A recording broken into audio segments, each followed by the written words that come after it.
Jai Radha Madhava Kunja Bihari Jai Radha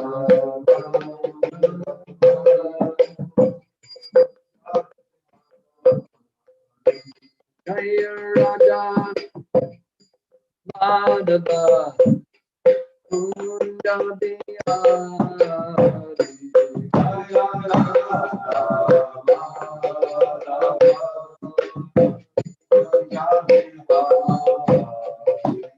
Jaya Gopi Janabalaba Girivaradari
Jaya Gopi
Reciting the praise of the glories of Srimad Bhagavatam.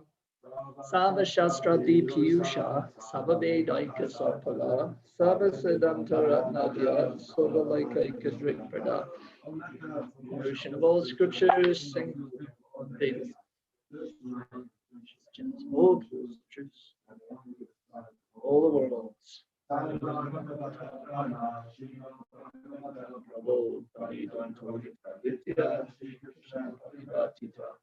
Lighter of all the supreme devotees of Master Srimad Bhagavatam, who is the sun risen in the darkness of Kali, who is active in Shri Krishna.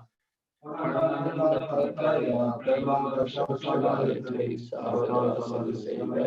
Krishna and the most of many. And unto you is supremely blissful to read your every syllable, the prema, you always be said by everyone, you are Shri Krishna himself. Eko Bandho Matsangye, Makuro Mahadana,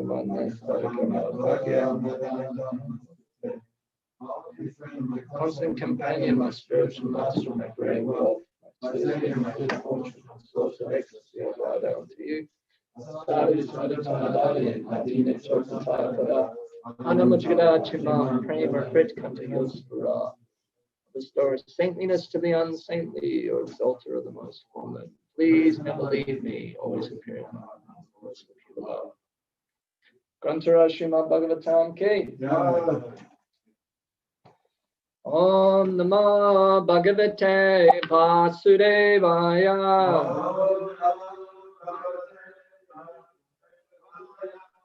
Om Namah Bhagavate Vasudevaya.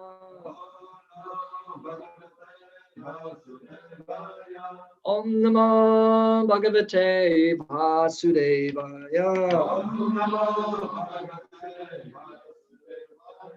Reading from Grantara Srimad Bhagavatam, Canto 3, entitled Status Quo, Chapter 29, Explanation of Devotional Service, and the final text of this chapter, 45. If you have the verse with you, please repeat. Sonantonta karakalo nadiradi krid avyayaha janang janena janayan marayan mrityunantakam sonantonta karakalo nadiradi krid avyayaha janang janena janayan Marayan Mrityunantakam Sununtontakara Nadiradi Kridavyaha Janam Janena Janayan Marayan Mrityunantakam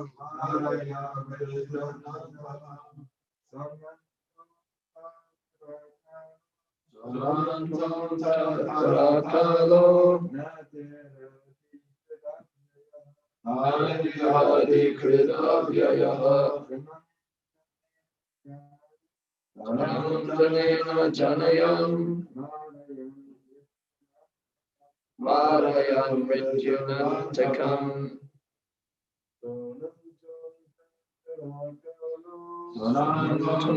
Karakalo Adi Kridavyaha Janam Janena Janayam Marayan Mrityunantakam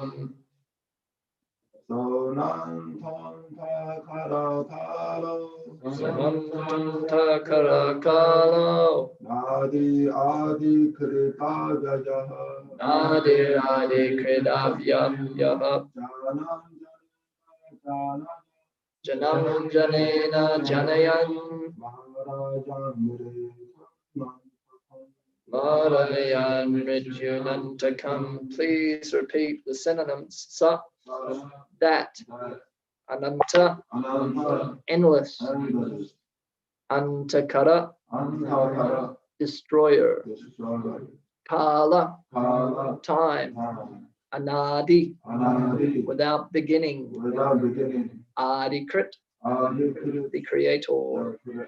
Avyaya, not liable to change. Janam, persons. Janena, by persons. Janayan, creating. Marayan, destroying. Mrityuna, by death. Antakam, the Lord of death. Translation and purport by His Divine Grace, A.C. Bhaktivedanta Swami Srila Prabhupada Ki Jaya. The eternal time factor has no beginning and no end. It is the representative of the Supreme Personality of Godhead, the maker of the criminal world. It brings about the end of the phenomenal world. It carries on the work of creation by bringing one individual into existence from another. And likewise, it dissolves the universe by destroying even the Lord of Death, Yamaraja. Purport: by the influence of eternal time, which is a representative of the Supreme Personality of Godhead, the Father begets a Son, and the Father dies by the influence of cruel death. But by time's influence, even the Lord of cruel death is killed. In other words, all the demigods within the material world are temporary, like ourselves. Our lives last for 100 years at the most, and similarly, although their lives may last for millions and billions of years, the demigods are not eternal. No one can live within this material world eternally. The phenomenal world is created, maintained, and destroyed by the finger signal of the Supreme Personality of Godhead. Therefore, a devotee does not desire anything in this material world. A devotee desires only to serve the Supreme Personality of Godhead. This servitude exists eternally. The Lord exists eternally. His servitor exists eternally. And the service exists eternally. Thus end the Bhaktivedanta purports of the 3rd canto, 29th chapter of the Srimad Bhagavatam, entitled Explanation of Devotional Service by Lord Kapila. Om Gana Timarandasya Ganjana Shalakaya Chaksha Unmilitam Yena Tasmai Shri Gurave Namaha. Jai Shri Krishna Chaitanya Prabhu Nityananda Shri Advaita Gadadara Shiva Sadi Gaura Bhakta Vrinda. Hare Krishna, Krishna Krishna, Hare Hare. Hare Rama, Rama Rama, Hare Hare. Kankaloti Vachlam Pangum Bangayate Garimya Kripatamaham Bande Shri Gurun Dina Palam. Offer my respectful obeisances to my spiritual master, the deliverer of all fallen souls, whose mercy turns the dumb into eloquent speakers and enables the lame to cross mountains. Translation once more. The eternal time factor has no beginning and no end. It is the representative of the Supreme Personality of Godhead, the maker of the criminal world. It brings about the end of the phenomenal world. It carries on the work of creation by bringing one individual into existence from another, and likewise, it dissolves the universe by destroying even the Lord of Death, Yamaraja. Today is also it's called Vishwarupa Mahotsava, and also the day that Srila Prabhupada accepted sannyasa. So we'll also try and say something in regards to that. So here, Lord Kapila Dev is finishing off the chapter on devotional service, talking about the temporary nature of this world that we find ourselves in. Interestingly enough, Prabhupada has translated this verse saying that the maker of the criminal world. Now, we all heard the synonyms of the Sanskrit into English, and that wasn't explicitly there. But as we know, sometimes Prabhupada likes to accentuate the points by giving very expanded and vivid translations. So we're in the criminal world, the criminal department. And in that criminal department, things are governed by the time factor, which is the representative of the Supreme Personality of Godhead. And the time factor has been likened to a serpent, Kala Sarpa. You're being constricted and devoured by the serpent of time. Also, Palada Maharaja, he also likens time to a wheel under which we're all being crushed. So the time factor is the representative of the Supreme Personality of Godhead for killing things, more or less, bringing about the destruction of all beings, even the Lord of Death himself. So this is very important, because for the wise, then they don't become attached to anything within this world, knowing that sooner or later, I'm going to lose it. This is wisdom, actually, because the more we become attached to something we're going to lose, then naturally, the more we're going to suffer in its absence. So this is the principle. So those that are wise, then they don't become attached to that which is a source of misery, as Krishna explains in the Bhagavad Gita. Those who are wise don't become attached to the sources of misery, which are due to contact with the material senses. Son of Kunti, such pleasures have a beginning and an end, and so the wise man does not delight in them. Yehi samsparshaja bhoga dukkha yonaya evate adyantavanta kunteya. Have a beginning and an end. Na teshu ramate buddhaha. Therefore, the Buddha, the intelligent person, he doesn't take pleasure in that, because yes, we have a material body and it has senses, samsparsha, bhoga. So by contacting things within this world, objects within this world with our senses, then we get some boga, we get some sort of enjoyment. But because they have a beginning and end, then they're actually sources of misery. Because the more we become attached to something, the more we're going to suffer. That is the fundamental principle. Therefore, actually, the goal of life is not to become attached to anything within the confines of this world governed by the time factor. So, of course, under the function or the movements of time, then yes, things come into being. That's the mode of passion. Things are maintained for some time. That's the mode of goodness. And ultimately, things are destroyed. That's the mode of ignorance. So things are being pushed on by time. And your karma is also time bound. Your destiny is brought to you by the movements of time. So we're meant to become attached to that which is beyond the time factor. Indeed, the Vedic literature is trying to instill that understanding by which you understand that you yourself are also beyond the time factor. You are eternal, Satchidananda, part and parcel of the Supreme Personality of Godhead, who is also eternal. And the interaction between that eternal part and parcel and the origin of everything, Krishna, that is also eternal, the process of bhakti yoga. So therefore, at the end of the purport, Prabhupada explains this. The Lord exists eternally, his servitor exists eternally, and the service also exists eternally. So everyone knows it's said, bhakti, bhakta, and bhagavan.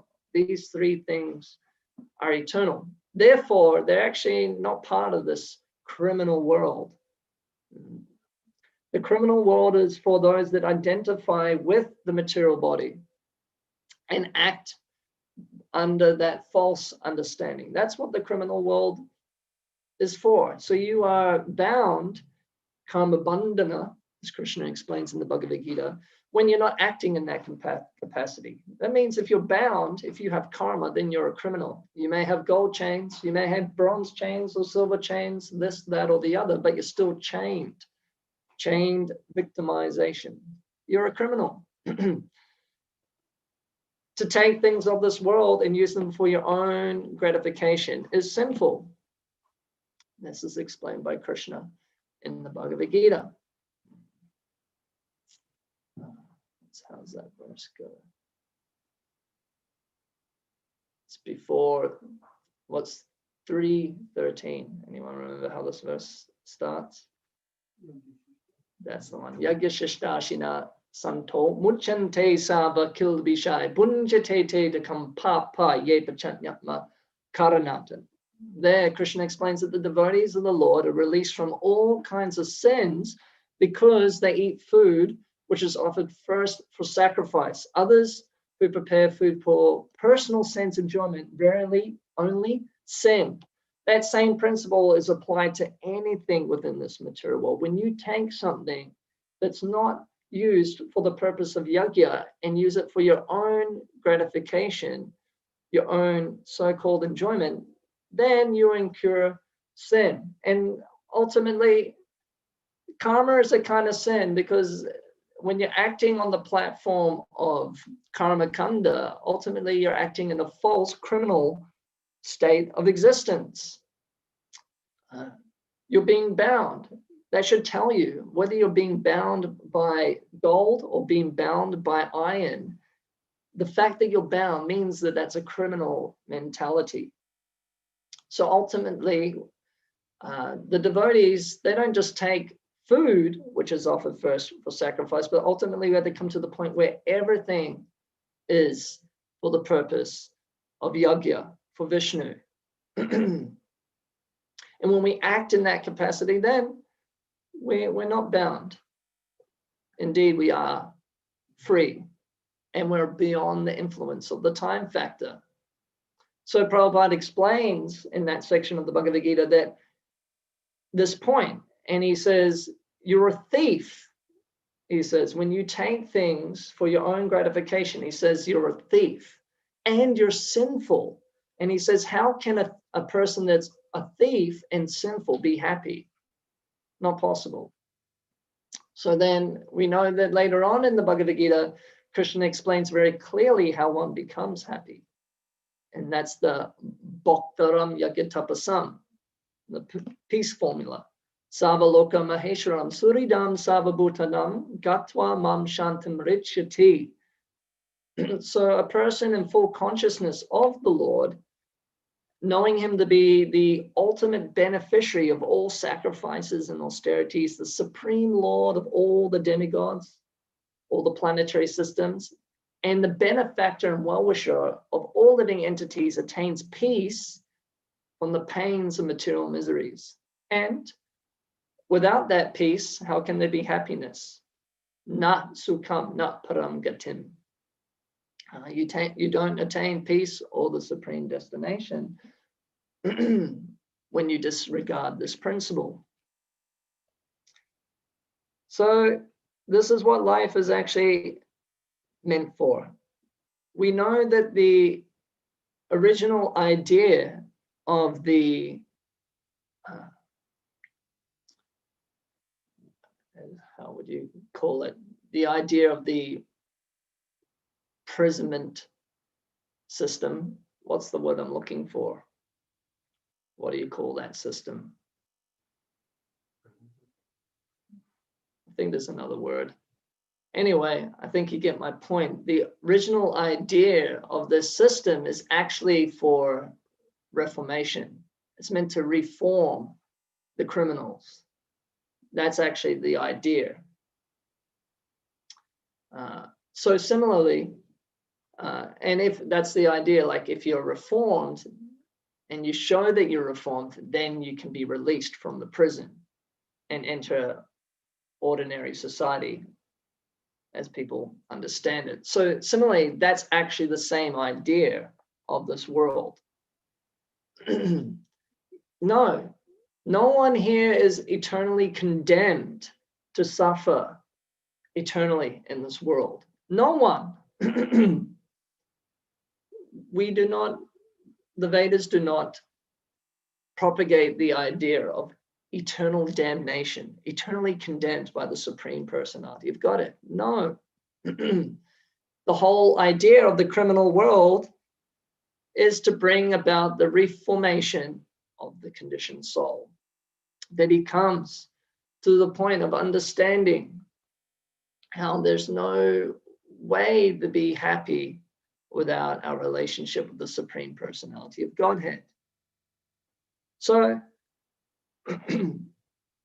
this is to be understood by everyone within this world. Otherwise, Jatasya hi dhruvo mrityo dhruvam janma mritasya cha. One who is taken his birth is sure to die, and after death he's sure to take birth again. So therefore, you just take birth after birth after birth until you get this point. There's no release from the cycle of repeated birth and death without coming to this point. Reinstated in our eternal position as the supreme servant of the Supreme Personality of Godhead. Are there any comments or questions?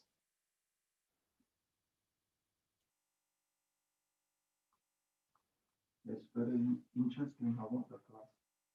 But sometimes we say there's a condition of the Nitya Bada, Yep. eternally conditioned, and devotees may have understanding about that.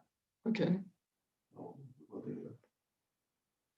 Okay, for those that haven't heard, the question is that what does it mean, if I've understood correctly, when it says that the conditioned soul is Nitya Buddha? Is that correct? That's the question.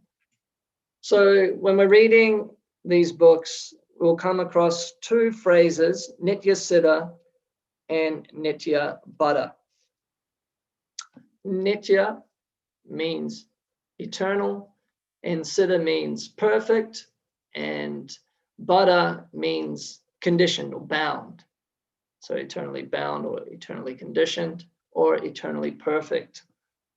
So yes, the conditioned soul is sometimes called nitya bada, eternally conditioned. But also we hear that there was a point in our existence that we weren't conditioned.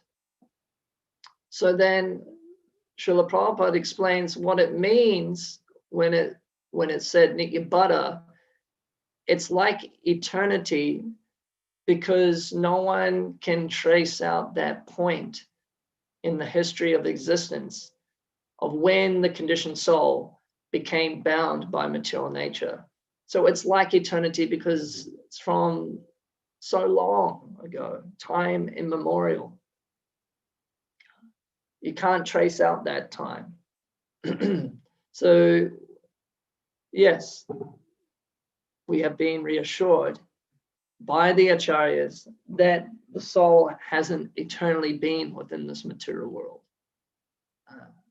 So Nityabhata then needs to be explained as it's like it's been eternity because it's been a very long time. But Prabhupada says that the Nityabhata can become Nityasiddha, can become eternally perfect again. So we can join the Nityasiddhas. And he even says the Nityabhata can become Nityasiddha, eternally perfect.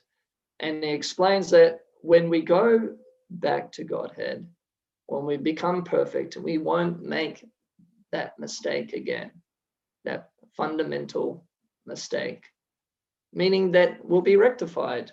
The prison system worked, it served its purpose, not to eternally condemn anyone to the cycle of repeated birth and death, but to reform so that people can be reinstated in their true constitutional position and actually be happy as a servant of the Supreme Personality of Godhead. Is that okay? Is there any other comment, question? Just following on from that. You just said that would imply that you wouldn't come here. And also, wouldn't you still be able to come back here? Because free will is always there with the living entity. So you could still potentially come back here again. So for those that didn't hear, the question is, he first stated that Nityasiddha would mean that you don't come here. And then he said that wouldn't there always be the opportunity to return because the living entity has free will? So the Nityasiddhas, when they come to this world, they do come to this world, but they come for to serve the purpose of the Supreme Personality of Godhead. The Lord ordains it. That's when a Nityasiddha comes. They don't come under the sway of the criminal mentality. In that sense, they're always liberated. Then beyond the influence of the time factor. And following on then, when we as a conditioned soul again become reinstated as Nityasiddha, as Prabhupada explains, we attain our perfection and return to the spiritual world. He doesn't say that we can't, but he says you don't make that mistake again. You won't make that mistake again. So if you do return to this world, and even that phrase is misleading, because when the devotees come to serve the purpose of the Supreme Lord, they're not really of this world.